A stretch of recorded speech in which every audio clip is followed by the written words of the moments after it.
ಮತ್ತಾಯ ಅಧ್ಯಾಯ 13 ವಚನ 1-23 ಅದೇ ದಿನದಲ್ಲಿ ಯೇಸು ಮನೆಯಿಂದ ಹೊರಟು ಸರೋವರದ ತೀರದಲ್ಲಿ ಕುಳಿತುಕೊಂಡನು. ಅನೇಕ ಜನರು ಯೇಸುವಿನ ಸುತ್ತಲೂ ನೆರೆದರು. ಆಗ ಯೇಸು ದೋಣಿಯೊಳಕ್ಕೆ ಹೋಗಿ ಕುಳಿತುಕೊಂಡನು. ಜನರೆಲ್ಲರೂ ದಡದಲ್ಲಿ ನಿಂತಿದ್ದರು. ಆಗ ಯೇಸು ಸಾಮ್ಯಗಳ ಮೂಲಕ ಅನೇಕ ವಿಷಯಗಳನ್ನು ಅವರಿಗೆ ಬೋಧಿಸಿದನು. ಯೇಸು ಅವರಿಗೆ ಈ ಸಾಮ್ಯವನ್ನು ಹೇಳಿದನು.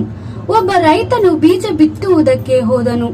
ಅವನು ಬೀಜ ಬಿತ್ತುವಾಗ ಕೆಲವು ಬೀಜಗಳು ರಸ್ತೆಯ ಮುಗುಳಲ್ಲಿ ಬಿದ್ದವು. ಹಕ್ಕಿಗಳು ಬಂದು ಬೀಜಗಳನ್ನೆಲ್ಲ ತಿಂದು ಬಿಟ್ಟವು. ಕೆಲವು ಬೀಜಗಳು ಬಂಡೆಯ ನೆಲದಲ್ಲಿ ಬಿದ್ದವು. ಅಲ್ಲಿಯ ನೆಲದಲ್ಲಿ ಸಾಕಷ್ಟು ಮಣ್ಣಿಲ್ಲದಿದ್ದರಿಂದ ಬೀಜಗಳು ಬೇಗ ಮೊಳೆತವು. ಆದರೆ ಬಿಸಿಲೇರಿದಾಗ ಆ ಮೊಳಕೆಗಳು ಒಣಗಿ ಹೋದವು, ಏಕೆಂದರೆ ಅವುಗಳಿಗೆ ಆಳವಾದ ಬೇರಿರಲಿಲ್ಲ. ಬೇರೆ ಕೆಲವು ಬೀಜಗಳು ಮುಳ್ಳು ಗಿಡದಲ್ಲಿ ಬಿದ್ದವು. ಮುಳ್ಳು ಗಿಡಗಳು ಬೆಳೆದು ಒಳ್ಳೆಯ ಗಿಡಗಳು ಬೆಳೆಯುವುದನ್ನು ತಡೆದು ಬಿಟ್ಟವು. ಬೇರೆ ಕೆಲವು ಬೀಜಗಳು ಒಳ್ಳೆಯ ನೆಲದಲ್ಲಿ ಬಿದ್ದವು. ಅವು ಬೆಳೆದು ಕಾಳು ಬಿಟ್ಟವು.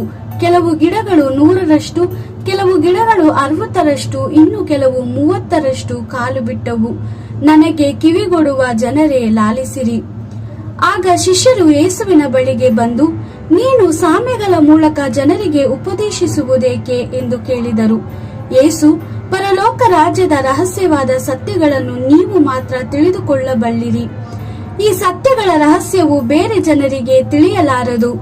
ಸ್ವಲ್ಪ ಜ್ಞಾನವನ್ನು ಹೊಂದಿರುವವನು ಇನ್ನೂ ಹೆಚ್ಚು ಜ್ಞಾನವನ್ನು ಪಡೆದುಕೊಂಡು ಸಾಕಷ್ಟು ಜ್ಞಾನವಂತನಾಗುವನು. ಆದರೆ ಜ್ಞಾನವನ್ನು ಹೊಂದಿಲ್ಲದವನು ತನಗಿರುವ ಸ್ವಲ್ಪ ಜ್ಞಾನವನ್ನು ಕಳೆದುಕೊಳ್ಳುವನು. ಈ ಕಾರಣದಿಂದಲೇ ನಾನು ಈ ಸಾಮ್ಯಗಳ ಮೂಲಕ ಇವರಿಗೆ ಬೋಧಿಸುತ್ತೇನೆ.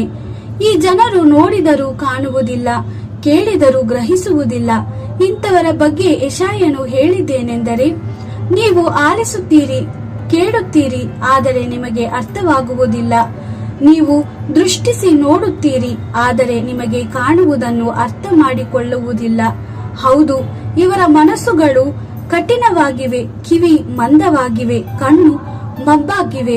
ಅವರು ತಮ್ಮ ಕಣ್ಣುಗಳಿಂದ ನೋಡದಂತೆಯೂ ತಮ್ಮ ಕಿವಿಗಳಿಂದ ಕೇಳದಂತೆಯೂ ತಮ್ಮ ಮನಸ್ಸುಗಳಿಂದ ಅರ್ಥ ಮಾಡಿಕೊಳ್ಳದಂತೆಯೂ ನನ್ನ ಕಡೆಗೆ ತಿರುಗಿಕೊಳ್ಳದಂತೆಯೂ ನನ್ನಿಂದ ಗುಣ ಹೊಂದದಂತೆಯೂ ಹೀಗಾಯಿತು.